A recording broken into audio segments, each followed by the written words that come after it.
Cycle यात्रा पे निकला था। उस समय हमारे जिला न्यायालय ने कहा था कि आप जा रहे हो तो बालकों के बारे में प्रार्थना सभा में संबोधित करना। 20 स्कूलों में संबोधन करने का मौका मिला। उन्होंने मेरे लिए क्या लिखा वापस में उन्होंने लिख के दिया, वो अगर मैं कभी आपके सामने आदरणीय प्रोफेसर साहब के साथ बैठा हूँ वो बताऊँगा तो हमें लगे हम जैसे विद्वान लोगों को जिनमें ज्ञान है, जिन्होंने जीवन का अनुभव लिया, वो बालकों को आचरण, माता पिता में तो आचरण ही नहीं, बालकों की बात कर रहे हो, वो से पेरेंट्स को मालूम नहीं क्या करना है, वो से मतलब हमारा बच्चा मर क्यों, आपका बच्चा आपका क्यों नहीं मानता, मुझे डाउट है आपका बच्चा नहीं है। मेरे पिताजी की तस्वीर से आज भी डर लगता है। मेरी अभी एक मंच पे बोलने का काम पड़ा, सम्मानित मत मैं नहीं सॉरी कोई सम्मानित मन नहीं, सम्मानित मेरी माता जी आदरणीय है, आज उन्होंने जो संस्कार दिए उस वजह से मंच पे आया हूँ। और मंच पे जो अब आया माता जी और पिताजी, आदरणीय पिताजी का नाम कन्हैयालाल जी, वो त्रिपाठी बैठे हो मंच पे, कन्हैयालाल त्रिपाठी, ये पिता तुल्य, उनके पिताजी का नाम रतनलाल जी, तो आदरणीय राव रतन सिंह जी बैठे हुए, ये इसके साथ जितने भी गणमान्य बैठे हुए ये सब मेरे पूजनीय है। अब आएगा लोक अधिकार मंच, हम लोग हैं, हमारे क्या अधिकार है, अरे अधिकार तो आपको मालूम है पर कर्तव्य का मालूम नहीं है, पहले कर्तव्य होगा तो अधिकार मिलेगा। मैं अपनी माता के चरण स्पर्श नहीं करूं तो मुझे आशीर्वाद कहाँ से मिलेगा। जो माता जी घर में झाड़ू निकाली है, क्या मैं उनसे झाड़ू से छीन के मैं नहीं निकाल सकता हूँ। उनके कामों में हाथ बटाना हमारे मेवाड़ की कल्चर का कोई मुकाबला नहीं। और आज जिनके साथ बैठा हूँ उन्होंने मुझे ये मौका दिया, और कभी सत्संग बैठेंगे।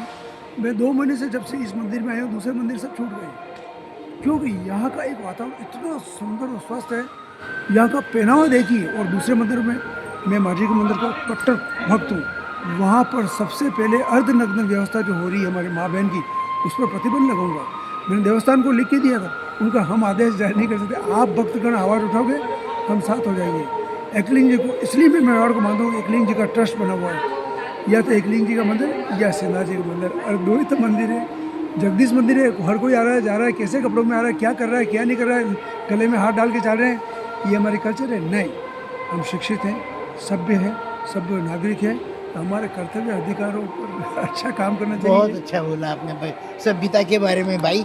और हमें मतलब मैं कुछ खुद चाहती हूँ, परंतु कहने में जो है ना ये लगता है कि लोग बार बार यही कहते रहते हैं।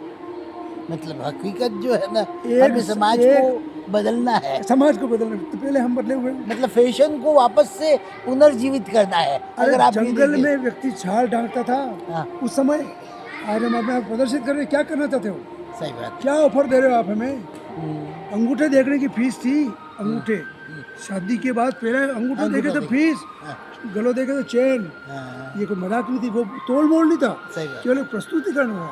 सही बात है। और जिसके उबी बहन आई हूँ आड़ी बहन जाऊँगा, ये कल्चर का मजाक थोड़ी। सही बात, हाथ पढ़ने कल छूट गए, ये कल्चर है। बिल्कुल बिल्कुल धिक्कार है, इस शिक्षा को बंद कर देनी चाहिए। शिक्षा होगी तो पहले संस्कारों की होगी, पहले शिक्षा संस्कारों की होगी, और संस्कार जब व्यक्ति में होंगे। अभी मेरे परिवार में डेथ हुई है, मैं गुरु पुराण सुन रहा हूँ, एक पार्ट नहीं छोड़ा, एक एक बात इतनी अच्छी बताई थी, क्या तो करना चाहिए और क्या नहीं करना चाहिए। माँ मुँह खुल जाता है, बाप बंद हो जाता है, मारो बेटो अलग सोच, और मारो बेटो, बेटे के हलचल मचता ही माँ का कड़ा जल जाता है, मार बेटा लगी गई बस अस्पताल ले जाला, भाव देखी दोनों में, और मार बेटो को और किससे लगी। माँ केवल इस देश में पूजी जाती है, और एक व्यक्ति देश में ऐसा काम कर रहा है जिसने माँ को पूजा, भारत माता को जो है, और वो सूर्य बनकर भगवान ने भेजा है, वो राजनीति करने नहीं है, वो कर्तव्य अदा कर रहा है।